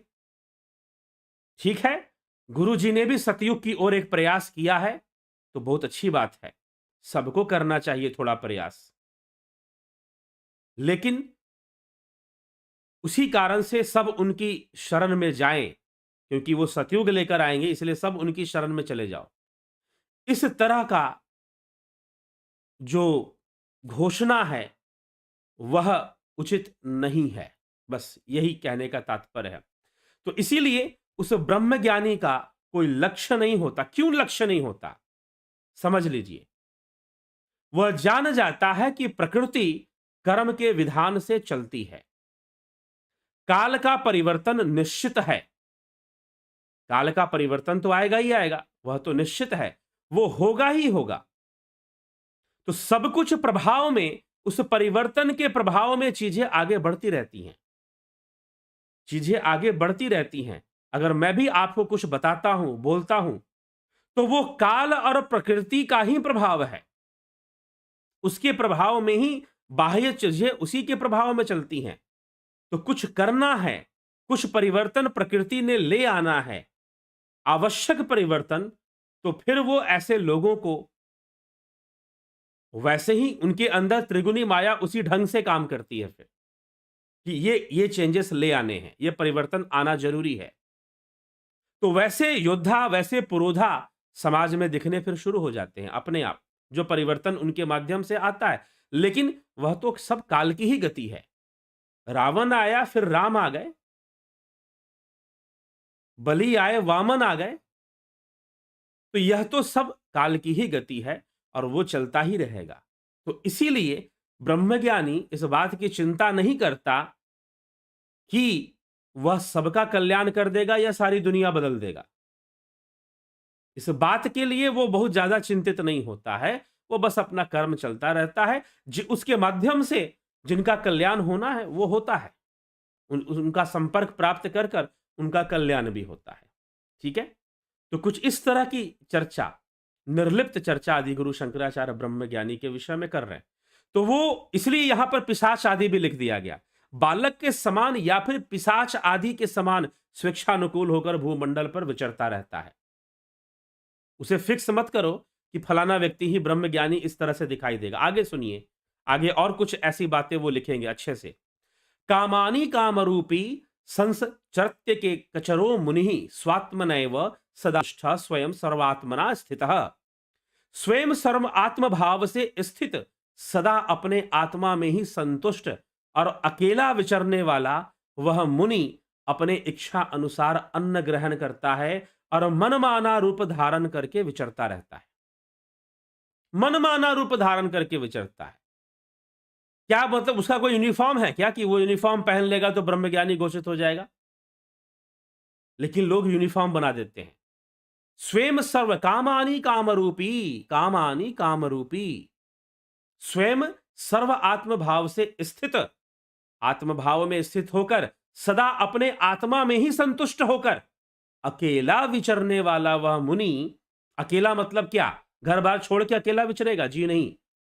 वह भीड़ में रहते हुए, वह सबके बीच रहते हुए भी अपने आप में अकेला ही रहता है। वह भीड़ में भी एकांतवास कर लेता है, वो ब्रह्मज्ञानी है। वह परिवार आदि में रहकर भी अकेला अपना अपना जीवन अकेला ही व्यतीत कर रहा होता है। तो इस तरह की उसकी स्थिति होती है। इसीलिए कहा जा रहा है स्वयं सर्व आत्म भाव से स्थित, सदा अपने आत्मा में ही संतुष्ट और अकेला विचरने वाला वह मुनि अपनी इच्छा अनुसार जब इच्छा हो तब अन्न ग्रहण करता है और मनमाना रूप धारण करता है। कामानी कामरूपी संचरत्य कचरो मुनि स्व आत्मनैव सदा तुष्ट स्वयं सर्वात्मना स्थित। अपने मर्जी से अन्न ग्रहण करता है और अपनी मर्जी से रूप धारण करता है। क्या वो दाढ़ी बाल बढ़ाएगा, बड़ी बड़ी दाढ़ी बाल बढ़ाएगा, माथे पे तिलक लगाएगा तभी ब्रह्मज्ञानी कहलाएगा क्या? आप कंफ्यूज कर जाओगे। लेकिन आदि गुरु शंकराचार्य यहां स्पष्ट करना चाहते हैं, साफ करना चाहते हैं, हर बात को कुछ छोड़ना नहीं चाहते। क्या दाढ़ी बाल बढ़ाएगा, कोई रूप धारण करेगा तभी ब्रह्म ज्ञानी होगा क्या? जी नहीं, अपनी मर्जी से उसका रूप होगा अपने, क्योंकि उसको इस बात, आप उसे ब्रह्म ज्ञानी मानोगे या नहीं मानोगे उसे इस बात की चिंता नहीं होगी, नहीं होगी। मान लो कि मैंने खाना खाया, मेरा पेट भर गया, मुझे बड़ा आनंद है, बड़ा स्वादिष्ट खाना खाया, शाही पनीर और पता नहीं क्या क्या, हलवे हैं। जगह जगह मैं घूमते रह, अभी मैं कई जगहों पे गया था, महाराष्ट्र गया, गुजरात गया, तो कहीं थेपला खाया, कहीं पूरनपूरी खाया, कहीं जो है आपको फाफड़ा खाया गुजरात में आकर, ठीक है ना, भाखरी खाई। तो अब बहुत तरह के व्यंजन, बहुत तरह के स्वाद ली, तो मुझे पता है ना। तो आपने खाना खाया, आपका पेट भरा। अब अगला कोई आकर बोले अरे तुम्हारा पेट नहीं भरा, अभी तुम भूखे हो, अभी तुम्हारा पेट नहीं भरा। मुझे पता है ना भाई मेरा पेट भरा, तो दूसरा कौन होता है बताने वाला कि पेट भरा या नहीं भरा? मेरा पेट भरा, मैं जानता हूं। मेरा पेट नहीं भरा, यह घोषणा करने वाले तुम कौन होते हो? करते रहो, ये तुम्हारी मर्जी है, तुम्हें करना है। तुम्हें अगर यह घोषणा करना है कि मेरा पेट नहीं भरा, तो करते रहो। मैंने या भर गया, भरने का घोषणा करना है, भरने का कर दो, नहीं भरने का करना, उससे फर्क क्या पड़ता है? मेरा तो भर गया ना, बात खत्म। तो आप उसे ब्रह्मज्ञानी मानेंगे या नहीं मानेंगे, ही डू नॉट केयर। आप उसे साधु मानोगे नहीं मानोगे, आप उसे संत मानोगे नहीं मानोगे, ही डू नॉट केयर। उस बात का वो केयर नहीं करता, इस बात की वो चिंता नहीं करता कि तुम उसे ब्रह्मज्ञानी मानोगे या नहीं मानोगे। तो इसके लिए कोई जरूरी नहीं है कि वो अनाउंसमेंट करे कि मैं ब्रह्मज्ञानी हूं, मैं ही साधु हूं, मैं ही पूरन गुरु हूं, या मैं ही संत हूं, मैं ही ब्रह्मनिष्ठ हूं। कोई जरूरी नहीं है कि वो इस बात की घोषणा करे। इसलिए ये बात यहां पर इस ढंग से बातें जो आदि गुरु शंकराचार्य कह रहे हैं, वो इसी तथ्य को समझाने के लिए कह रहे हैं। तो इस भ्रम में कभी मत बैठ जाना। इसीलिए शंकर की विचारधारा, शंकर का संप्रदाय, आदि गुरु शंकराचार्य का दशनामी संप्रदाय अपनी जगह पर और विचारधारा अपनी जगह पर। विचारधारा को समझिए, शास्त्र को समझिए, क्या समझाना चाहते हैं और आप क्या समझ के बैठ जाते हो। तो कोई ऐसा वेश धारण करेगा तभी वो ब्रह्मज्ञानी कहलाएगा, या उसके नाम के आगे लिखा जाएगा कि ब्रह्मज्ञानी फला फला महाराज, तभी वो ब्रह्मज्ञानी कहलाएगा। ऐसी कोई बात नहीं है, ऐसी कोई बात नहीं है, ये हमें समझना चाहिए। यही आदि गुरु यहां पर समझाना चाहते हैं, इसीलिए वो ऐसी बात यहां पर लिख रहे हैं कि अपनी इच्छा से अन्न ग्रहण करने वाला और मनमाना रूप धारण करने वाला वह विचरता है। क्वचिन्न मूढ़ो, बहुत सुंदर, आगे का जो अगला श्लोक में पढ़ने वाला हूं। क्वचिन्न मूढ़ो विद्वान क्वचिदपि महाराज विभवः, क्वचिद भ्रांतः सौम्यः, क्वचिद जगराजा जगराचार कलितः, क्वचित् पात्रीभूतः, क्वचिद वमतः, क्वाप्य विदित विबितश्च रत्येवं प्राज्ञः सतत परमानंद सुखितः। क्वचिन्न मूढ़ो विद्वान क्वचिदपि महाराज विभवः, अर्थात वह ब्रह्मज्ञानी कहीं मूढ़ भी दिखाई दे सकता है। हो सकता है कोई मूर्ख जैसा व्यक्ति हो और वो ब्रह्मज्ञानी हो। कहीं ऐसा भी हो सकता है कि बड़ा विद्वान हो, बहुत अच्छा वक्ता भी हो और वो ब्रह्मज्ञानी हो। और ऐसा भी दिखाई दे सकता है कि वो राजा की गद्दी पे बैठा हो, और ऐसा भी दिखाई दे सकता है कि वो भिखारी हो। ऐसा भी दिखाई दे सकता है कि वो साधु सन्यासी हो, और ऐसा भी दिखाई दे सकता है कि वो गृहस्थ हो, उसके 4-5 बच्चे हो। जैसे श्री श्यामाचरण लाहिड़ी महाशय परम ब्रह्म ज्ञानी थे, आत्मसिद्ध, यहां पर जो संसिद्ध की बात की गई है, आत्मसिद्ध श्री श्यामाचरण लाहिड़ी महाशय, उनके 5 बच्चे, विवाहित थे, गृहस्थ थे। जब वो तैलंग स्वामी के पास गए और तैलंग स्वामी को जब प्रणाम करने लगे, उनके चरण छूने लगे, तो तैलंग स्वामी ने उनको बाहों में पकड़ के उठा लिया कि नहीं, तुम मुझे प्रणाम मत करो। तो लोगों ने यह प्रश्न किया कि महाराज, सब तो आपको प्रणाम करते हैं, आप स्वीकार करते हैं, इनका प्रणाम आपने स्वीकार नहीं किया, क्यों? तो तैलंग स्वामी, उनकी उम्र लगभग 250 से 300 वर्ष के आसपास उस समय थी काशी के अंदर। उन्होंने कहा, तैलंग स्वामी ने कहा कि जिस अवस्था को प्राप्त करने के लिए मुझे कुपिन भी उतारना पड़ा, अपनी लंगोट भी उतारनी पड़ी मुझे, उसने तो घर में गृहस्थी में रहते हुए ही प्राप्त कर लिया है। ठीक है? तो वह ब्रह्मज्ञानी क्या कोई मठाधीश बनकर दिखाई देगा तभी ब्रह्मज्ञानी होगा? क्या कोई दाढ़ी बाल और त्रिपुंड लगाए और कुछ वेशभूषा बनाए होगा तभी ब्रह्मज्ञानी होगा? क्या किसी मठ का या आश्रम का मुखिया बनेगा तभी ब्रह्मज्ञानी होगा क्या? तो आदि गुरु शंकराचार्य यहां कहते हैं कि जी नहीं, वह तो मूढ़ जैसा भी दिखाई दे सकता, हो सकता है किसी गांव में कोई अनपढ़ गवार मूर्ख टाइप का व्यक्ति हो और ब्रह्मज्ञानी हो। ठीक? हां, अब ऐसा नहीं कि मूर्ख तरह कई लोग दिखाई देते तो ब्रह्मज्ञानी होंगे, कुछ ना कुछ वो आप उससे बातें करेंगे तो उसके विचारों में उसका जो ज्ञान है वो आ जाएगा, उसकी चर्चा आ जाएगी। तो क्या वो राजा नहीं हो सकता? सुखदेव मुनि को यही तो भ्रम था। सुखदेव मुनि को यही भ्रम था कि भाई, अब उनके पिता गुरुदेव स्वयं वेदव्यास जी ने सुखदेव मुनि से कहा कि भाई, अगर तुझे ज्ञान चाहिए, तत्व ज्ञान चाहिए, तो राजा जनक की शरण में जाना पड़ेगा। और यह अद्वैत परंपरा ही चलती है जनक से, यह अद्वैत परंपरा ही जनक से चलती है। ठीक है? तो अब तुझे राजा जनक की शरण में जाना पड़ेगा। इसीलिए ये जो आदि गुरु शंकराचार्य लिख रहे हैं, ये सारी बातें ऑलरेडी हमने एक बार चर्चा, यहां पर कुछ ज्यादा जोर देकर, कुछ ज्यादा क्लियर कर कर बातों को लिखा जा रहा है, बस इतना फर्क है। लेकिन अष्टावक्र महागीता में इस तरह की चर्चाएं हम कर चुके हैं। लेकिन यहां पर साफ साफ एकदम शब्दों का प्रयोग किया गया है कि वो ब्रह्मवेता भिखारी के रूप में भी हो सकता है, राजा के रूप में भी हो सकता है, विद्वान के रूप में भी हो सकता है, मूढ़ के रूप में भी हो सकता है। या साफ साफ शब्द प्रयोग कर दिए गए हैं। वो साधु भी हो सकता है भाई, सन्यासी के रूप में भी हो, गृहस्थ हो, साधारण गृहस्थ के रूप में भी हो, ऐसा हो सकता है। तो आप क्या, आप ये इसलिए बोला जा रहा है, भज गोविंदम स्तोत्र में भी आदि गुरु शंकराचार्य कहते हैं, जटिलो मुंडी लुंचित केश काशा याम्बर बहुकृत वेश पश्यन पीच न पश्यति मूढ़ा उदर निमित्तम बहुकृत वेशा। कि बहुत सारे लोग पेट भरने के लिए वेश धारण कर लेते हैं, बहुत सारे लोग पेट भरने के लिए वेश धारण कर लेते हैं।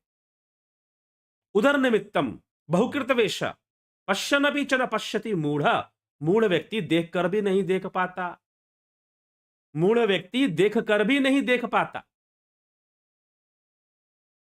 ठीक है, तो इसीलिए आंखें खोलने की जरूरत है।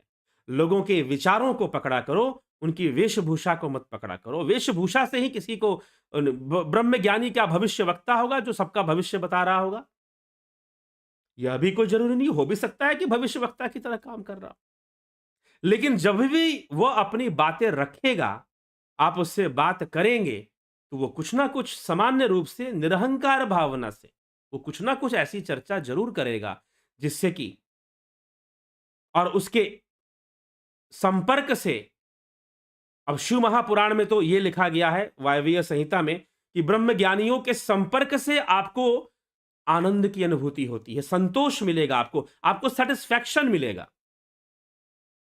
वायवीय संहिता में इस प्रकार से लिखा है शिव महापुराण में कि ब्रह्म ज्ञानियों का अगर संपर्क आपको मिलता है तो आपको सेटिस्फैक्शन, संतोष और एक एक अजीब सा आनंद, एक स्थिरता का अनुभव होगा, क्योंकि आप किसी ऐसे व्यक्ति से संपर्क में आ रहे हैं जो कहीं ना कहीं पूर्णता के बहुत नजदीक है। तो आपको भी अपनी पूर्णता का एहसास उस व्यक्ति से मिलकर होना शुरू हो जाएगा। तो ये छोटी मोटी बातें हैं, लेकिन आदि गुरु शंकराचार्य भ्रम दूर करने के लिए लिख रहे हैं कि वो भिखारी भी हो सकता है, राजा भी हो सकता है, मूढ़ भी हो सकता है, विद्वान जैसा भी हो सकता है। आप कोई फिक्स करके मत चलो कि ऐसा ही दिखेगा। ठीक है, तो ये चीज आदि गुरु यहां पर समझाने में लगे हुए हैं। तो ब्रह्मवेता महापुरुष, कहीं मूढ़, कहीं विद्वान, कहीं राजा महाराजाओं से ठाठ बाट से युक्त, कितना सुंदर शब्द प्रयोग किया है। महाराजाओं जैसे ठाट बाट से युक्त दिखाई देता है। वह कहीं भ्रांत तो कहीं शांत, कभी ऐसा भी दिख सकता है जैसे कि बहुत शांत व्यक्ति नहीं है, बहुत ज्यादा बोलता है। ठीक है, तो और कहीं भ्रांत तो कहीं शांत, और कहीं अजगर के समान पड़ा हुआ, ऐसे अजगर पड़ा रहता है ना, खा लिया और पड़ा हुआ है, कोई दुनिया से मतलब नहीं उसको। अजगर के समान निश्चल भाव से पड़ा हुआ भी ब्रह्मज्ञानी दिखाई दे सकता है। इस प्रकार निरंतर परमानंद में मग्न हुआ विद्वान कहीं सम्मानित और नहीं अपमानित, और कहीं अज्ञात और कहीं अलक्षित गति से विचरता हुआ हो। क्या, अब एक और चीज यहां पर समझ लीजिए, मुझे लगता है कि संपूर्ण सार जो है इन 4 श्लोकों में है जो आदि गुरु यहां लिख रहे हैं 4 लाइनों में। वह अपमानित रूप में भी हो सकता है भाई, वह सम्मानित रूप में भी हो सकता है बड़ा फेमस हो सकता है बिल्कुल फेमस ना हो। आप ढूंढोगे, अरे भाई भीड़ को लोग नमस्कार करते हैं, चमत्कार को नमस्कार करते हैं, अरे इन बाबा जी के पास इतने भीड़ हैं, इतने लोग जा रहे हैं, महाज्ञानी होंगे तभी तो। लेकिन आदि गुरु शंकराचार्य भ्रम दूर कर रहे हैं, ऐसी जरूरी नहीं है। जरूरी नहीं है कि जिसके पीछे बहुत भीड़ है वो ब्रह्मज्ञानी ही हो सकता है जो असली ब्रह्मज्ञानी हो उसके पीछे कोई भीड़ ही ना हो, उसे कोई जानता ही ना हो। वह भ्रांत भी हो सकता है, शांत भी हो सकता है, अपमानित भी हो सकता है, सम्मानित भी हो सकता है, लेकिन उसकी अपनी निजी आसक्ति अपमान और सम्मान में नहीं होती है। किस हद तक, किस एक्सटेंट तक, किस लिमिट तक आदि गुरु यहां पर हम सभी के लिए एक एक बात समझा रहे हैं।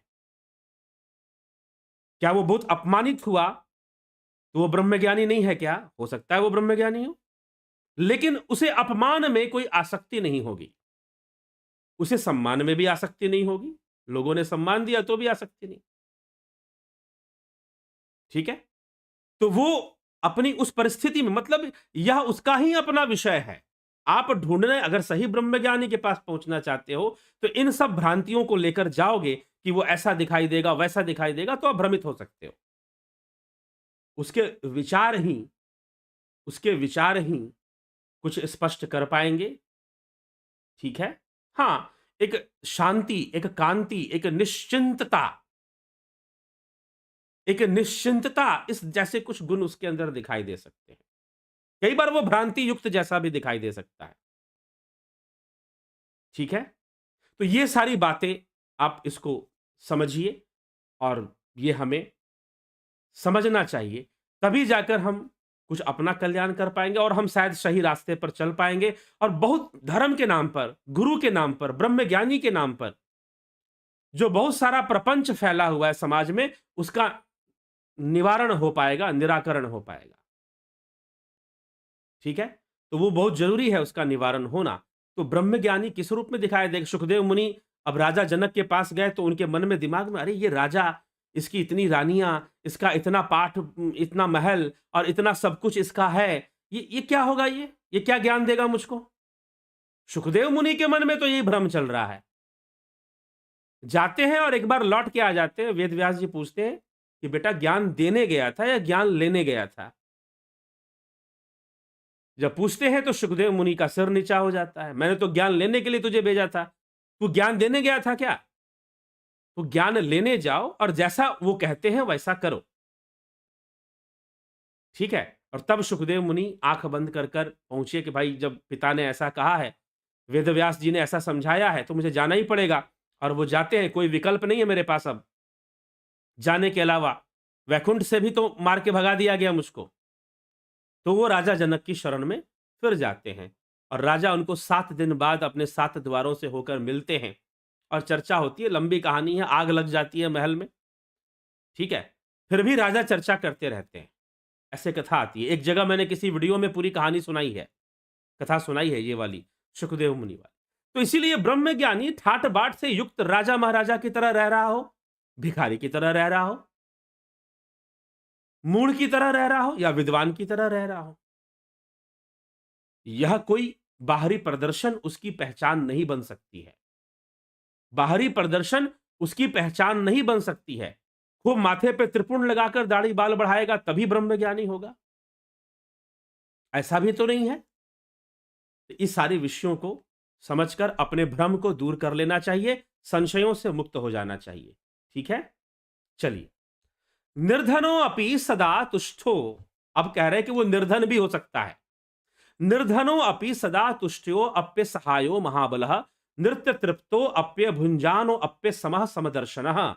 वह निर्धन होने पर भी सदा संतुष्ट रहने वाला होता है। वो असहाय होने पर भी बलवान होता है। भोजन न करने पर भी नित्य तृप्त रहता है और विषम भाव से बरतता हुआ भी समदर्शी रहता है। हो सकता है कि उसके अंदर, उसके व्यवहार में, उसके कर्म में विषमता दिखाई दे, लेकिन वो समदर्शी है। जैसे श्री कृष्ण है, जैसे श्री रामचंद्र जी है समदर्शी, इच्छा कछु नाही। समदर्शी इच्छा कछु नाही। ठीक है? तुलसीदास जी लिखते हैं मानस के अंदर, रामचरितमानस में। ठीक है? भगवान राम के विषय में कि वो तो समदर्शी हैं, उनको कोई इच्छा नहीं है, लेकिन फिर भी जो सामने उनके कर्तव्य है, कर्म है, समाज के प्रति, परिवार के प्रति, वो कर रहे हैं, वो कर रहे हैं। तो वह निर्धन भी हो सकता है। क्या ब्रह्मज्ञानी धनवान ही होगा हमेशा? क्या लाखों की भीड़ ही उसके पीछे होगी? जरूरी नहीं है,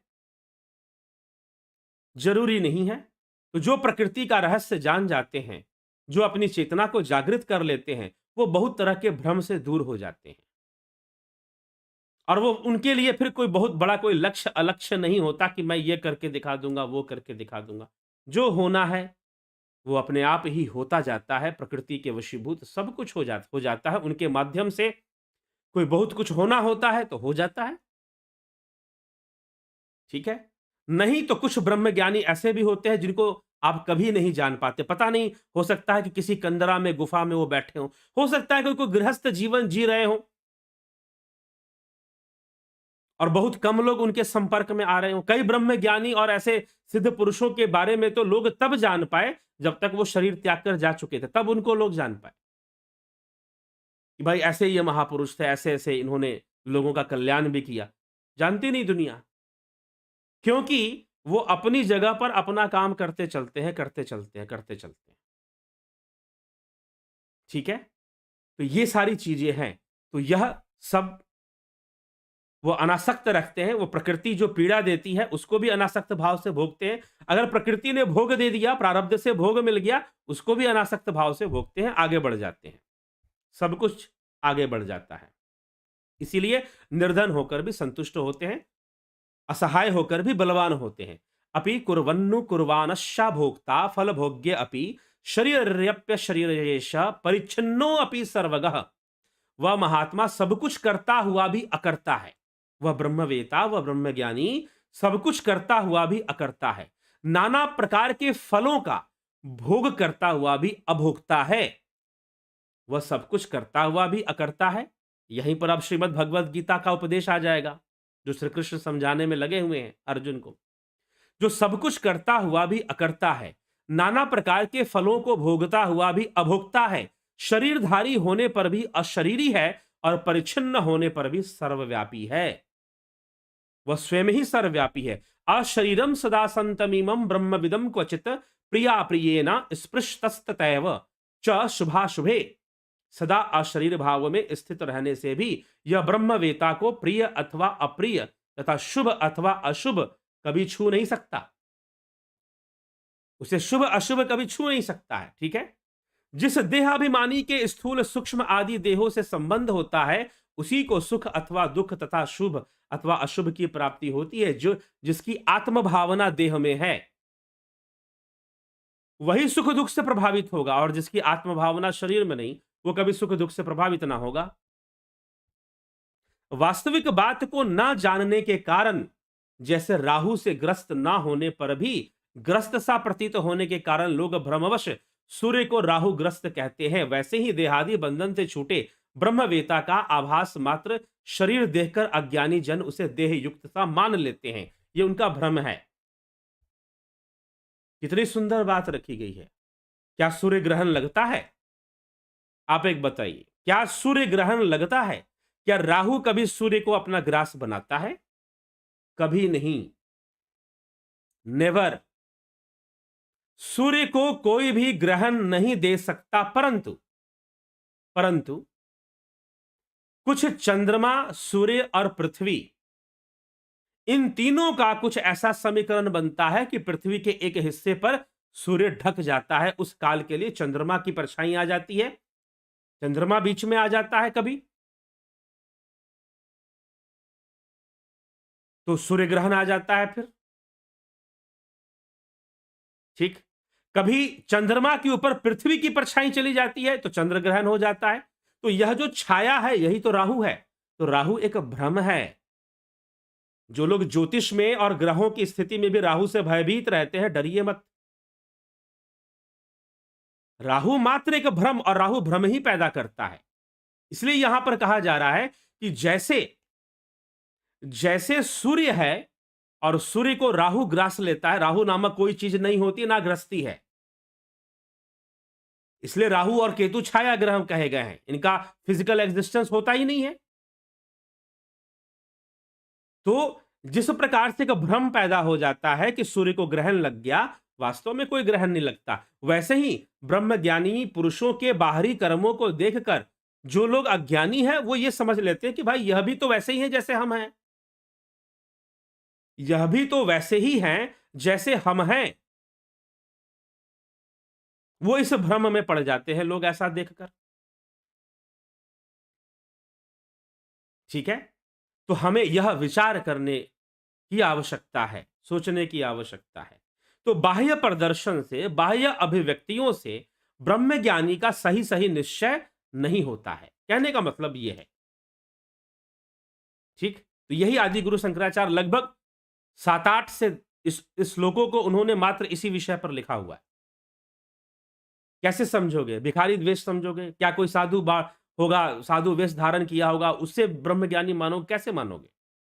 तो एक ही बात आती है, उसका आचरण, उसका विचार, उन सब बातों से ही बहुत सारी चीजें सामने आ सकती हैं। उसमें भी आदि गुरु कहते हैं कि नहीं है कुछ ऐसा कि आप उससे प्रमाणित कर दोगे कि वो ब्रह्मज्ञानी है। अगर प्रकट होना होगा, आपके भाग्य में होगा, किसी ब्रह्मज्ञानी का संपर्क तो हो जाएगा, नहीं होगा तो नहीं हो पाएगा। शायद कुछ ऐसा मान लिया जाए। नहीं, इच्छा से ही तो भाग्य बनेगा।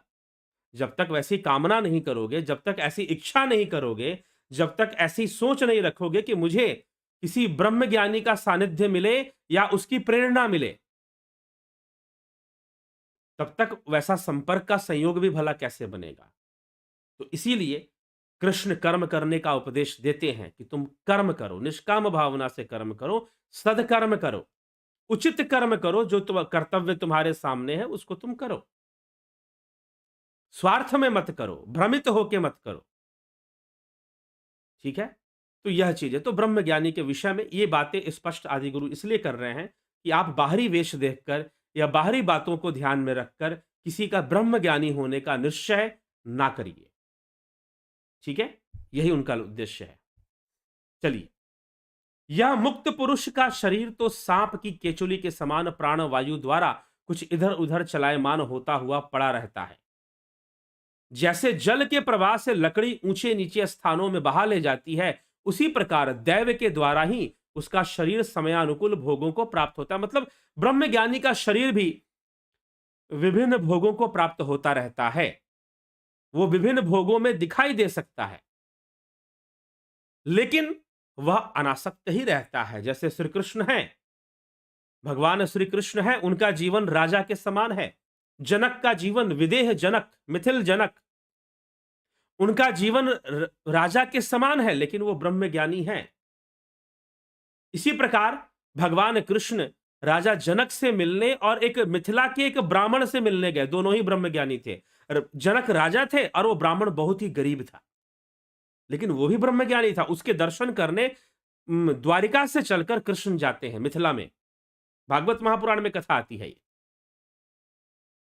ठीक है, और जब हम बात करते हैं दर्शन की, भारतीय दर्शन की, तो जनक का अद्वैत दर्शन, राजा जनक और अष्टावक्र का जो अद्वैत चर्चा है, उसके बिना भारतीय दर्शन समझिए कि अधूरा, अधूरा क्या, कुछ है ही नहीं। ठीक, तो उसकी व्याख्या हमें वहां पर मिलती है। तो इसीलिए यह अद्वैत परंपरा चलती है। कहते हैं कि जनक हुए, उनके शिष्य हुए सुखदेव मुनि, और सुखदेव मुनि के ही शिष्य थे योगी गौड़पाद, जिन्होंने मांडुक्य कारिका की रचना की थी। ऐसा वर्णन मैंने भी कहीं पढ़ा है। और गौड़पाद के शिष्य गोविंदपाद, और गोविंदपाद के शिष्य ऋषि गोविंदपाद के शिष्य आदि गुरु शंकराचार्य हुए। ऐसे परंपरा बताई जाती है, इस तरह की बात बताई जाती है। तो ये रहस्य है और समझने वाली बातें, अंडरस्टैंडिंग की चीजें। तो मुक्त पुरुष का शरीर, आगे लिखते हैं, मुक्त पुरुष का शरीर प्रारब्ध कर्म से कल्पित वासनाओं द्वारा संसारी पुरुष के समान नाना भोगों को भोगता है। जो जीवन मुक्त पुरुष है, जो ब्रह्मज्ञानी है, उसका भी शरीर दूसरे मनुष्यों के समान ही संसारी भोगों को भोगता है। सिद्ध पुरुष तो स्वयं कुलाल चक्र के मूल की भांति संकल्प विकल्प से रहित होकर साक्षी भाव से मौन होकर रहता है। जो उसमें आत्मसिद्ध है, आत्मा में जिसकी सिद्धि हो चुकी है, वह भी उन भोगों में बहता हुआ समुद्र में, जैसे एक लकड़ी डाल दी तो लहरें ऊपर उठती है, तो लकड़ी भी ऊपर जाती है, नीचे आती है, वैसे जैसे भोगों से लिप्त एक व्यक्ति का शरीर वैसे ही भोगों को भोगता है, ब्रह्मज्ञानी भी भोगता है, परंतु वो फिर भी निर्लिप्त है, वह व्यथित नहीं होता। दुख आया तो शांत, सुख मिला तो इट्स ओके, दुख मिला तो इट्स ओके, वो इस मोड में रहता है, मौनावस्था में रहता है। मतलब कहने का मतलब वह अपने भावनाओं से मौन रहता है, अपने विचारों से मौन रहता है। बाहर से मौन रहने से काम नहीं चलेगा। तो अब की बार जो मौनी अमावस्या आने वाला है, उसमें आप अपनी भावनाओं से अपने आप को मौन करिए। कुछ नहीं चाहिए आपको, ना किसी का बुरा चाहिए, ना किसी का भला चाहिए, कुछ नहीं चाहिए। ऐसी अवस्था में रहिए। ठीक, नैनवेंद्रियानी नैवेंद्रियानी विषयेषु नियुक्त एष नैवाप युक्त उपदर्शन लक्षणस्थः नैव क्रियाफलमपि शदवेक्षते स स्वानंद सांद्रस्य सपान सुमत्त चित्तः। ब्रह्मवेता पुरुष अत्यंत सघन आत्मानंद रस के पान से मतवाला होकर साक्षी रूप में स्थित हुआ इंद्रियों को ना तो विषयों में लगाता है और ना उन्हें विषयों से हटाता है। कितनी सुंदर बात कि ब्रह्मज्ञानी महापुरुष साक्षी भाव से संसार में रहता हुआ इंद्रियों को, ध्यान से समझिएगा, यह एक सेंटेंस बहुत इंपॉर्टेंट रखता है, यह एक वाक्य बहुत महत्व रखता है। क्या? कि ब्रह्मवेता महापुरुष, आत्मसिद्ध होने वाला वह योगी, ना तो इंद्रियों को विषयों में लगाता है और ना ही इंद्रियों को विषयों से हटाता है, दोनों काम नहीं करता। वह इंद्रियों को विषयों में लगाता भी नहीं है और हटाता भी नहीं है, दोनों ही बातें हैं। ना वो इंद्रियों को विषयों में लगाएगा और ना हटाएगा।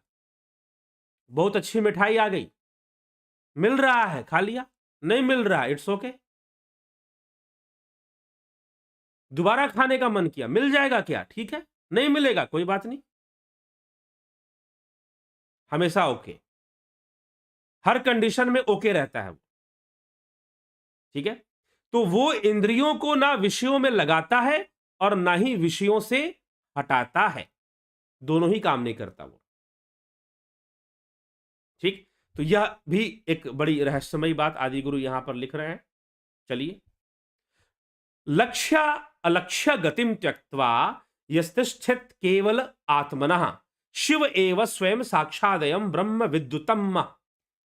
जो लक्ष्य और अलक्ष्य दोनों दृष्टियों को त्याग कर केवल एक आत्म स्वरूप में ही स्थित रहता है, ना उसका कोई लक्ष्य है ना ही अलक्ष्य है। शुरू में मैंने ये चर्चा कर दी थी। तो यहां पर ये श्लोक था, मैंने श्लोक पता है कि यहां पर ये श्लोक है, इसलिए मैंने पहले ही बोल दिया था। लक्ष्य अलक्ष्य गतिम त्यक्त्वा यस्तिष्ठित केवलात्मनः शिव एव स्वयं साक्षादयम ब्रह्म विदुतम।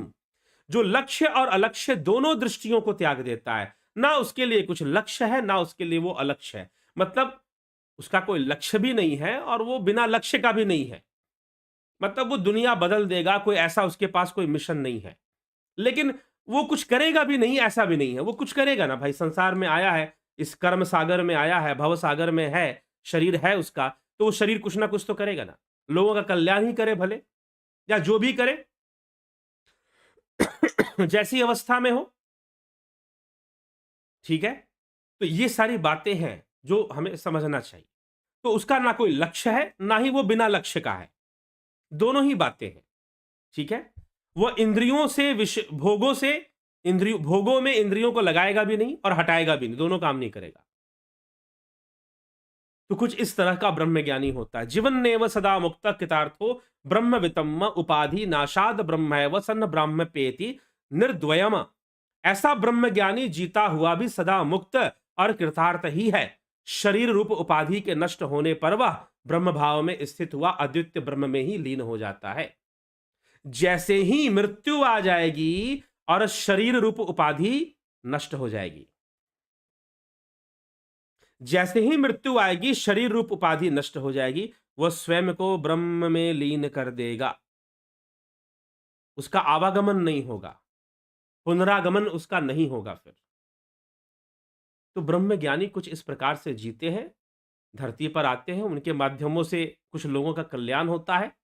शायद कुछ लोगों के ही प्रारब्ध में लिखा होता है कि वो ऐसे ब्रह्म ज्ञानी को मिलेंगे, नहीं तो कई बार वो फेमस हो जाते हैं तो कई लोग उनके संपर्क में आ जाते हैं। लेकिन किसी बाहरी व्यवहार से, किसी बाहरी रूप से तुम ये निश्चित मत करो कि फलाना व्यक्ति ब्रह्मज्ञानी है। ठीक है, बस ये है। और उसमें कई बातें हैं, आपने सुन लिया, दोबारा सुनने का मन करे तो रिपीट करके इसी व्याख्यान को सुन लेना। ठीक है, तो इस तरह की बातें उपदेश उपसंहार में आदि गुरु शंकराचार्य कर रहे हैं। नट जैसे शैलूषो वेश सद्भावा भावयोश्च यथापमान। नट जैसे विचित्र वेश विन्यास धारण किए रहने पर अथवा उसके अभाव में भी वह पुरुष ही है, वैसे ही ब्रह्मवेता उपाधि युक्त हो अथवा उपाधि मुक्त सदा ब्रह्म में ही लीन है। जहां तहां गिरे हुए वृक्ष के सूखे पत्तों के समान ब्रह्मीभूत यति का शरीर कहीं भी गिरे, वह तो पहले ही चैतन्य अग्नि से दग्ध हुआ रहता है। उसकी मृत्यु कैसे भी हो, कहीं भी हो, वह तो चैतन्य अग्नि में पहले ही लीन है, तो क्या फर्क पड़ता है उसकी मृत्यु कैसे होती है, कैसे देह त्यागता है। सत्य स्वरूप ब्रह्म में सदैव परिपूर्ण अद्वितीय आनंद स्वरूप से स्थित रहने वाला मुनि का इस त्वचा, मांस, मल मूत्र के पिंड को त्यागने के लिए किसी योग्य देश काल की आदि की आवश्यकता नहीं होती कि वो काशी में जाके मरेगा तो मुक्ति मिलेगी, जी नहीं।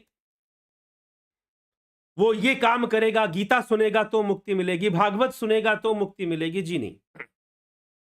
वह तो पहले ही ब्रह्मलीन है, तो वो कैसे भी देह को त्याग दे, वह ब्रह्मलीन ही हो जाएगा, उसे मुक्ति मिलनी ही मिलनी है, निश्चय है। इसीलिए भगवान शिव कहते हैं, इदम तीर्थमिदम तीर्थ भ्रमंती तामसा जना आत्म तीर्थम न जानंती कथम मोक्षम वराण्ये। हे पार्वती, बहुत सारे तीर्थों की यात्रा कर लेने पर भी जो लोग आत्म तीर्थ को नहीं जानते, उन्हें भला मोक्ष कैसे मिलेगा, उनकी मुक्ति भला कैसे हो सकती है, क्योंकि वो आत्म तीर्थ को नहीं जानते। इसलिए आत्म तीर्थ का ज्ञान भी अनिवार्य है, क्योंकि मोक्ष हृदय की अविद्या रूप ग्रंथि के नाश को ही कहते हैं। मोक्ष क्या है? कुछ लोग बोलेंगे तुम वैकुंठ में वास करोगे, ईश्वर के बिल्कुल नजदीक उनकी गोद में वास करोगे। जी नहीं, अविद्या का नाश हो जाना ही मोक्ष है। अविद्या नष्ट हो जाएगी, चित्त और बुद्धि का निरोध हो जाएगा, कोई विकल्प नहीं, पूर्णता निर्विकल्प अवस्था प्राप्त हो जाएगी, तो निश्चय ही ब्रह्मलीन हो जाएगा। वृक्ष का सूख कर झड़ा हुआ पत्ता नाली में, नदी में, शिवालय में अथवा किसी चबूतरे पर कहीं भी गिरे, उससे वृक्ष का क्या हानि लाभ होता है? वृक्ष का सूखा पत्ता कहीं भी गिर जाए, नाली में गिर जाए, शिवालय में गिर जाए, मतलब मंदिर में गिर जाए, किसी देवस्थान पे गिर जाए या नदी में बह जाए, क्या फर्क पड़ता है? शरीर है, ये तो जैसे गिरना होगा गिर जाएगा। ये बात क्यों लिख रहे हैं आदि गुरु शंकराचार्य? क्योंकि भगवान कृष्ण की मृत्यु कैसे हुई? मृत्यु नहीं कह सकते उन्हें, उनका जो उन्होंने जो गमन किया, ब्रह्म गमन किया उन्होंने, तो जो उनका जो ब्रह्म गमन हुआ वो कैसे हुआ? तो किसी व्याध के माध्यम से हुआ, उसने बाण मार दिए थे। तो आदि गुरु शंकराचार्य विशेष रूप से समझाना चाहते, इस बातों पर दृष्टि मत डालो। सूखा पत्ता, ये शरीर क्या है? जैसे वृक्ष का सूखा पत्ता गिर गया, अब कहां गिरा? नाली में गिरा, नदी में गया, क्या फर्क पड़ता है? वो तो ब्रह्मलीन हो गया, वो तो ब्रह्मलीन हो ही गया।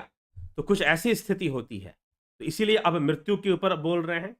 प्रज्ञान घन यह आत्मा लक्षण उसकी सत्यता का सूचक है।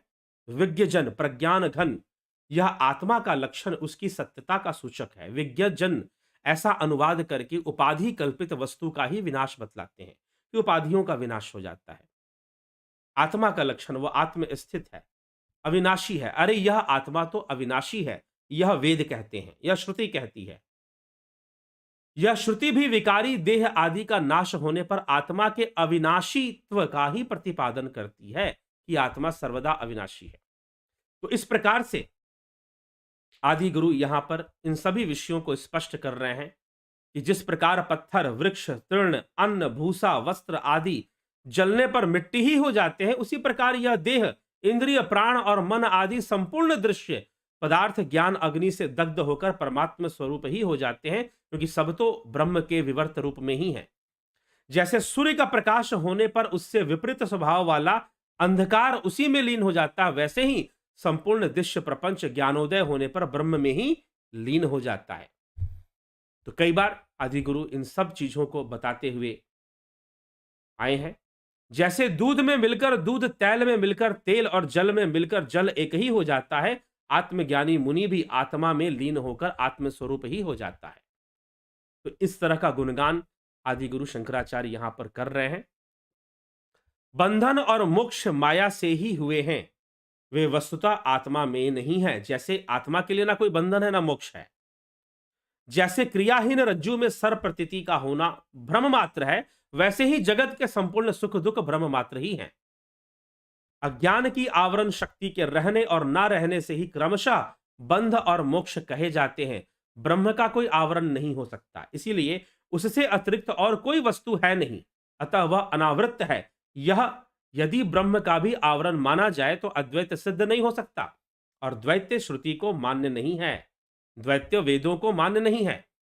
बंध और मोक्ष दोनों बुद्धि के गुण हैं, जैसे मेघ के द्वारा दृष्टि के ढक जाने पर सूर्य को ढका हुआ कहा जाता है, उसी प्रकार मूढ़ पुरुष उनकी कल्पना आत्म तत्व में व्यर्थ ही करते हैं। ठीक, तो इस प्रकार से आदि गुरु कई रहस्यों को यहां पर आत्मा के संबंध में, ब्रह्म ज्ञानी के संबंध में स्पष्ट करते हैं। परमार्थ के विषय में कि वह परमार्थ तो यही है कि न किसी का नाश है, न किसी का उत्पत्ति है, न किसी का बंधन है और ना ही किसी का मोक्ष है, बस अनावरण है, कुछ नहीं है। प्रमाणित हो जाए कि ब्रह्म है तो सब कुछ तो उस ब्रह्म में ही है, तो मोक्ष किससे लोगे और बंधन किसका होगा? यह बात भी ब्रह्म ज्ञानी को ही समझ में आ पाती है कि ना कोई बंधन है, ना कोई मोक्ष है। हाँ, जब तक ज्ञान नहीं है तब तक बंधन का भास तो होगा ही, बंधन तो होगा ही। यह ज्ञान होने से ही सब बातें समझ में आएगी। और ये सारी बातें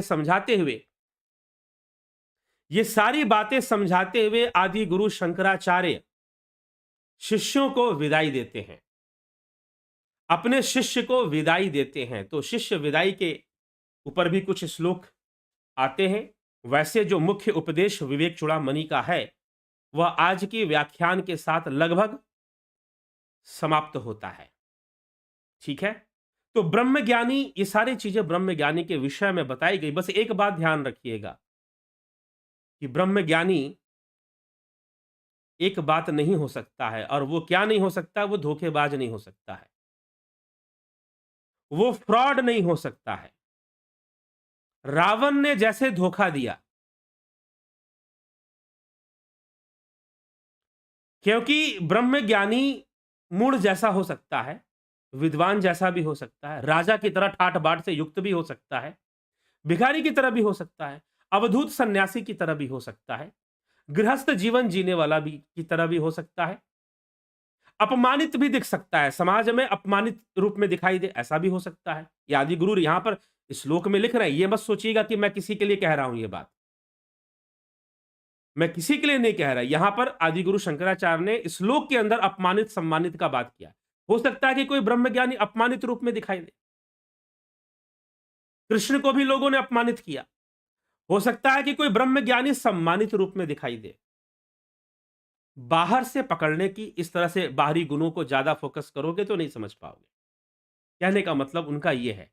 तो इसीलिए ये सब ब्रह्मज्ञानी की पुष्टि इन सब बातों से नहीं होती है। ये वो समझाना चाहते, ये सब वो कहना चाहते हैं। तभी हम किसी सही बात को सही दिशा में शायद हम चल पाएंगे और पहुंच पाएंगे।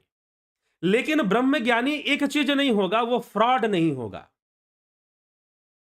फ्रॉड होने का मतलब, क्योंकि जब उसकी अनासक्ति हो गई है तो वो फ्रॉड वाले कर्म क्यों करेगा? तो अब हम आते हैं फ्रॉड के विषय पर। आज का एक विषय है आर्मी के नाम पर फ्रॉड। आर्मी के नाम पर फ्रॉड।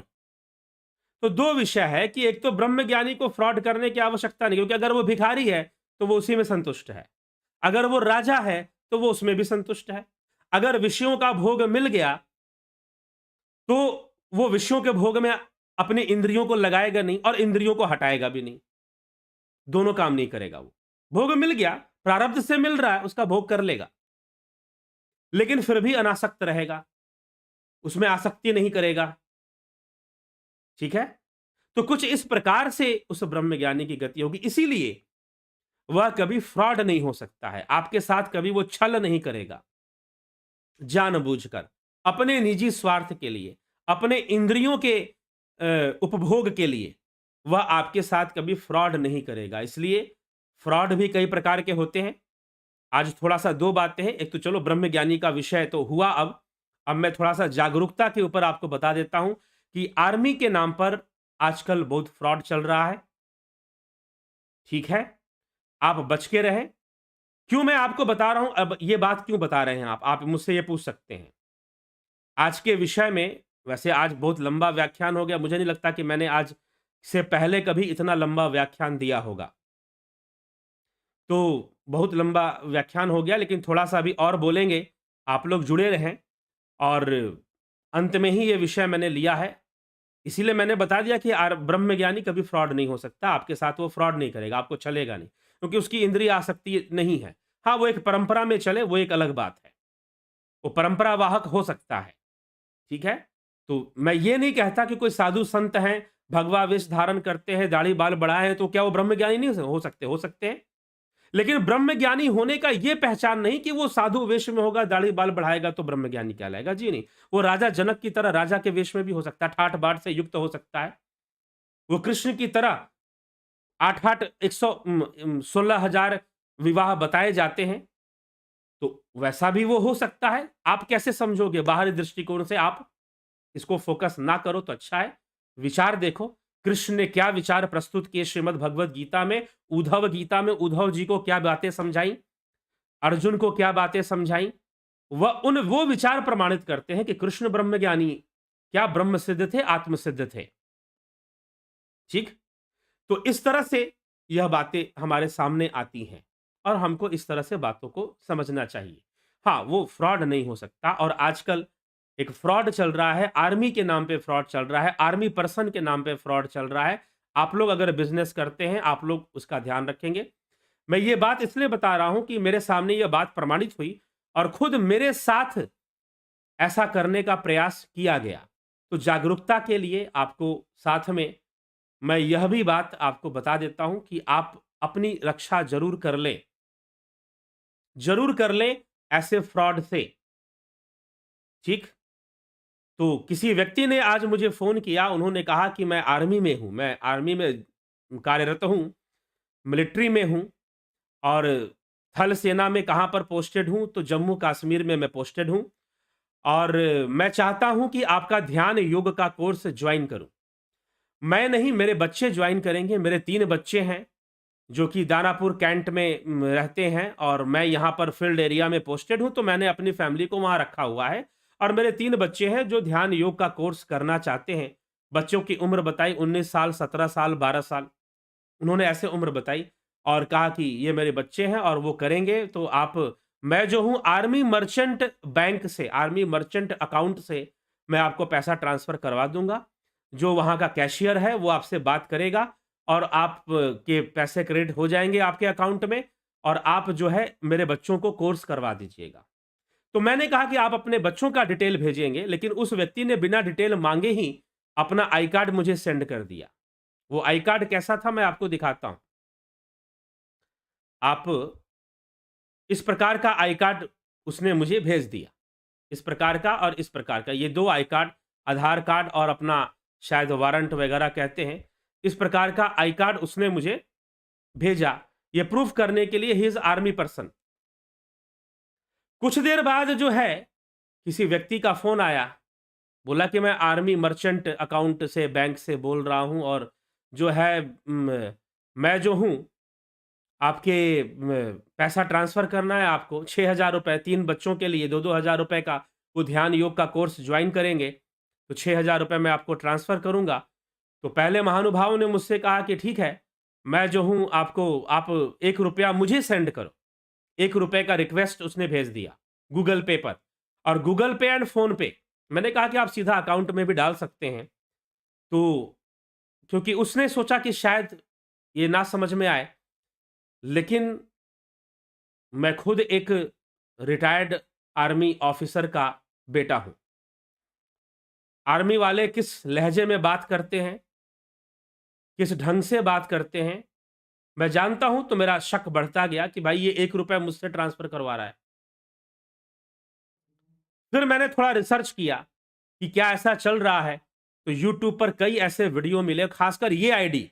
मैं ये किसी की आईडी आपको दिखा रहा हूँ, इसलिए दिखा रहा हूँ कि ऑलरेडी कुछ यूट्यूब वीडियोज़ में ये आईडी दिखाई जा चुकी है कि इस नाम से और इस आई कार्ड से कई लोगों के साथ फ्रॉड हो चुका है।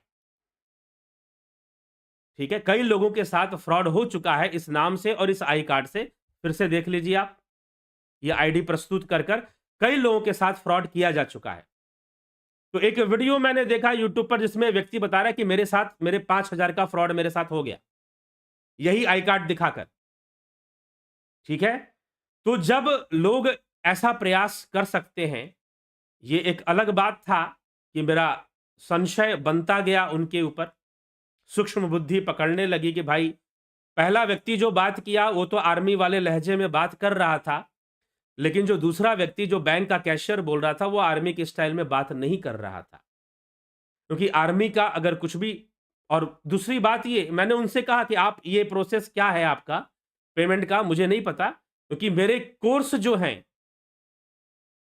इस कोर्स को कई लोगों ने जो आर्मी से हैं, एयरफोर्स से हैं, वो ज्वाइन कर चुके हैं, कोर्स भी पूरा कर चुके हैं।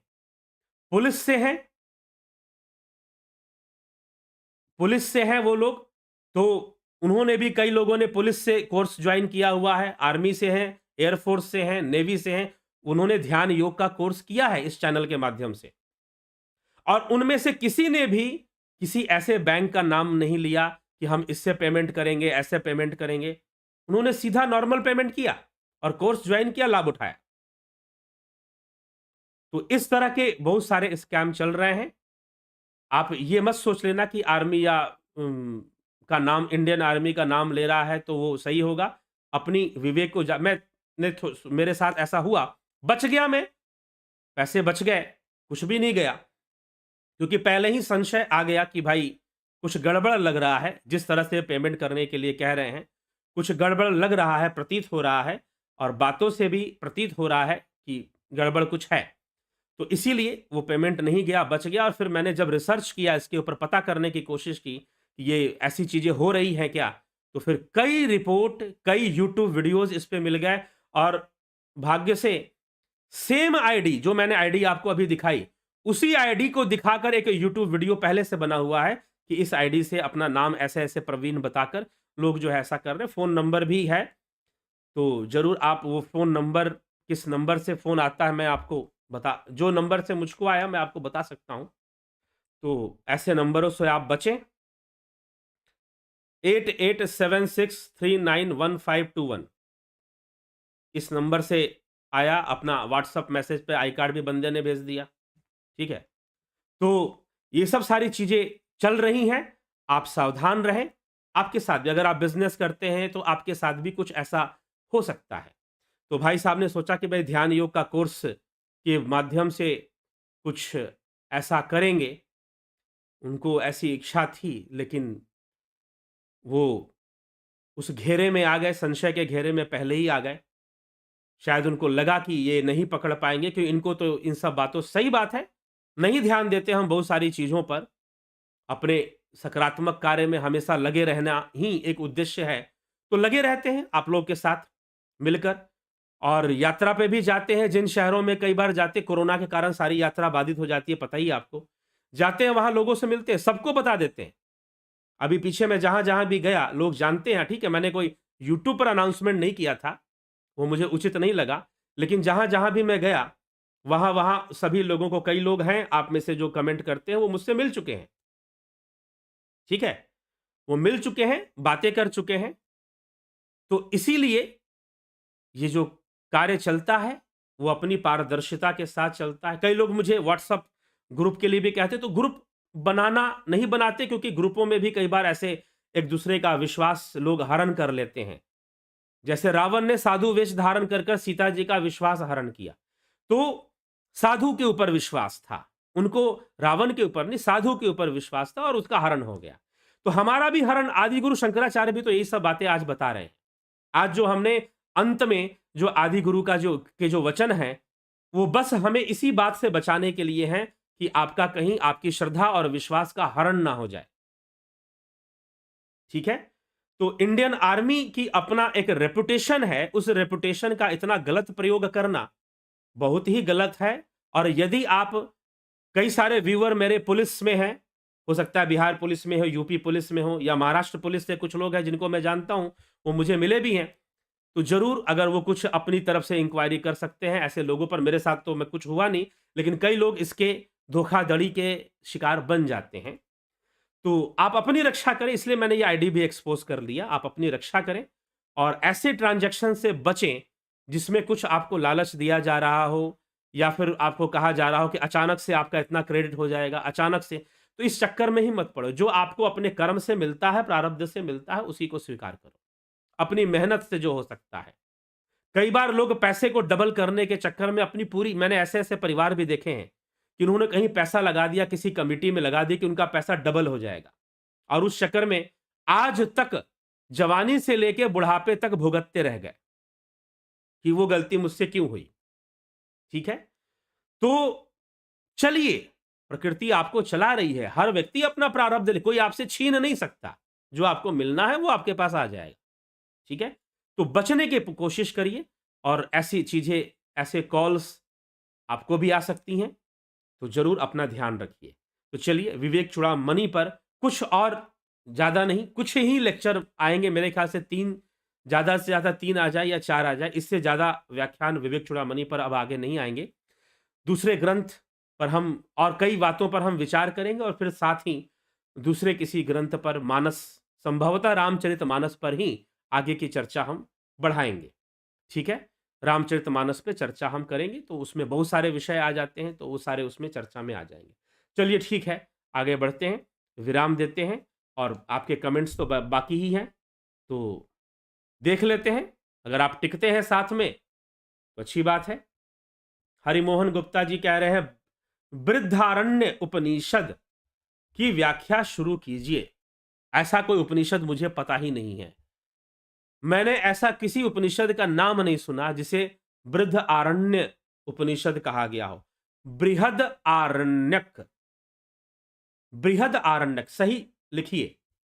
ठीक है? तो बृहत, पहले बृहत लिखिए, फिर आरण्यक लिख दीजिए। आरण्यक मतलब वन, बृहत मतलब विशाल। ठीक है? तो बृहद आरण्यक उपनिषद है, चर्चा उस पर भी आएगी, लेकिन अभी फिलहाल नहीं आएगी, क्योंकि उपनिषदों की चर्चा हो रखी है, उपनिषदों के मूल सिद्धांत बताए जा चुके हैं। लेकिन बृहद आरण्यक अपने आप में कुछ बातें रखता है, हालांकि अद्वैत सिद्धांत प्रमुख है उसमें भी, और भी बहुत सारी बातें हैं, देवी देवताओं के बारे में भी बहुत कुछ बताया गया है बृहद आरण्यक उपनिषद में। उसके ऊपर हम लेक्चर कर चुके हैं। बृहद आरण्यक उपनिषद का जो 33 देवी देवताओं की जो बातें, 33 कोटि देवी देवता जिसे कहते हैं, उस पर हम व्याख्यान कर चुके हैं, पहले ही चर्चा कर चुके हैं। ठीक है? तो भविष्य में आएगा, लेकिन अभी फिलहाल वह सामने में अभी बृहद आरण्यक पे नहीं है। तो मानस की चर्चा कई लोग कह रहे थे, तो अभी मानस ही सामने में है, और भी कुछ ग्रंथ हैं, तो आएगी, कुछ ना कुछ तो आएगा ही। सविता नायक जी, सुरम पट्याल जी, बबीता धीमान जी, और सबका बहुत बहुत अभिनंदन है। एक निषेधन है कि सभी श्रोताओं को अच्छा उचित लगे तो विवेक चूड़ामणि समापन बारंबार सादर चरण स्पर्श। अभी समापन नहीं हुआ है, लेकिन समापन होगा, और जो समापन पर, हाँ, अगर किसी को समापन पर कुछ करना है तो वो उनका अपना निजी विचार है, जो माता जी यहाँ पर संकेत कर रहे हैं। सविता नायक, एक बाद भज गोविंदम का अमृत लाभ मिले, जी कर देंगे, भज गोविंदम कर देंगे आपको। ज्यादा नहीं, 2-3 लेक्चर करेंगे तो उसी में भज गोविंदम कवर हो जाएगा, कर देंगे भज गोविंदम, ये मान्य है। तो विवेक चूड़ामणि के बाद भज गोविंदम भी कर दिया जाएगा। विंदेश्वरी मिश्रा जी, परम आदरणीय प्रभु जी, शारदीय चरण छूकर प्रणाम, अभिनंदन है आपका। Govind Prasad Nima ji, Sushant Das ji, Vinita Agarwal ji, only human life has the ability to be the free from karma, only a few aim to be free from karma cannot be eliminated by performing action, only grace can burn the bonds of karma by yoga। ज्ञान योग, ज्ञान योग के द्वारा भगवान कृष्ण ने कर्मों का नाश बताया है। यथे धांसी समिधोर अग्नि भस्मसात कुरते अर्जुन, ज्ञान अग्नि सर्व कर्माणि भस्मसात कुरते, तथा कि जैसे समिधा जलती है यज्ञ की अग्नि में, वैसे ही ज्ञान अग्नि में कर्मों का दहन होता है। जोंती दत्ता जी, विक्रम सिंह जी, रूपलाल विश्वकर्मा जी, हरिमोहन गुप्ता जी, विवेक चूड़ामणि एक ही बात है, क्या फर्क है कृपया बताएं। फर्क है, ब्रह्मसूत्र विवेक चूड़ामणि में फर्क है। हाँ, ब्रह्म की ही मुख्य चर्चा है, लेकिन इसमें कुछ विवेक वाली बातें हैं, आपको विवेक देने का प्रयास किया गया है, समझ, एक अंडरस्टैंडिंग डेवलप करने की प्रयास इसमें कुछ अलग ढंग से की गई है। चितरंजन बरुआ जी, स्मिता सावंत जी, राम निवास मीना, अबनी प्रधान, विनोद कुमार सूद, अर्जन चौहान, योगेंद्र पंडित, पवनपुरी, विनोद कुमार शर्मा, विक्रम सिंह और गौरव की तरफ से दोनों का अभिनंदन। पंकज सोनी जी, कल्पना बागड़े जी, नागी मनोज जी, ग्यावली शर्मा जी, उषा श्रीवास्तव जी, रचना जी, अल्पा पटेल जी, शिवम भट्ट जी, जलाराम रायका, देवरतन बलदावा, माधुरी कोले जी, पिंटू वासवा जी, राकेश चंद्र शर्मा जी, बहुत अभिनंदन है। भगवान कपिल के सांख्य योग और आदि गुरु शंकराचार्य के अद्वैत में क्या अंतर है? पहले भी चर्चा हो चुकी है इस विषय पर, तो अभी ये न्यू चर्चा अभी नहीं करेंगे, बाद में कर देंगे। तो Sanyukta Patel ji, Bhupendra Singh ji, respect sir, word her origin and original meaning please explain. Guru word her origin. Bhupendra Singh ji, JP Gujjar ji, Raju Pal ji. अब उन्हीं का प्रश्न लेंगे जिनका शॉर्ट में आंसर देना संभव है। ठीक। चंद्र कुमार साहू, संजय तिवारी, अजीत अपराजित जी, सीताराम माली जी, मिथिलेश सिंह जी, मिस्टर लवलेश जी, अजय कुशवाहा जी, माँ राजेश्वरी जी, अभिनंदन है माता जी। विष्णु चंद्र मौर्य जी, संदीप अरोड़ा जी, अरविंद सोनी। सर योग के बारे में क्लास लेक्चर वाला वीडियो है क्या? मेरा इंटरेस्ट है स्पिरिचुअल योग के बारे में। ध्यान योग का कोर्स ज्वाइन करने के बाद आपको सारे लेक्चर मिलेंगे।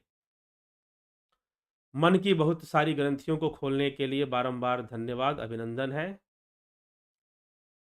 ईश्वर को पाने के लिए मिथ्या आवरण की आवश्यकता नहीं है। जी, संदीप अरोड़ा जी, गुरु जी, शरीर में बोलने वाला कौन है? आत्मा है, प्रकृति है, जीव है। प्रकृति के वशीभूत होकर जीव बोलता है। शालिनी चौहान जी, इसका मतलब प्रकृति की या प्रारब्ध की भिन्नता हो सकती है ब्रह्म ज्ञानियों को। हाँ, भिन्नता हो सकती है उनमें, बाहर दृष्टिकोण से आ सकता है। धन्यवाद आपका। एक प्रश्न था, क्या पुरुष ही आत्मा है? क्या आत्मा तो ब्रह्म है, दृश्य भी है, दृष्टा भी है? जी नहीं, दृश्य और दृष्टा, आत्मा सिर्फ दृष्टा है, दृश्य नहीं है। चित्त में दृश्य है। चित्त के लिए कहा गया है कि दृश्य दृष्टा दोनों है, चित्त के लिए, आत्मा के लिए नहीं। अजय पाशीन जी, आत्मा दृश्य नहीं है, ध्यान रखिएगा, आत्मा दृश्य नहीं है, दृष्टा है। चित्त, जो चित्त है वो दृश्य भी है, दृष्टा भी है। संसार के संदर्भ में वो दृष्ट है, आत्मा के संदर्भ में वो दृश्य है, चित्त जो है, और संसार के संदर्भ में वो दृष्टा है। जो चित्त है संसार के लिए दृष्टा है, आत्मा के लिए दृश्य है। अजीत अपराजित जी,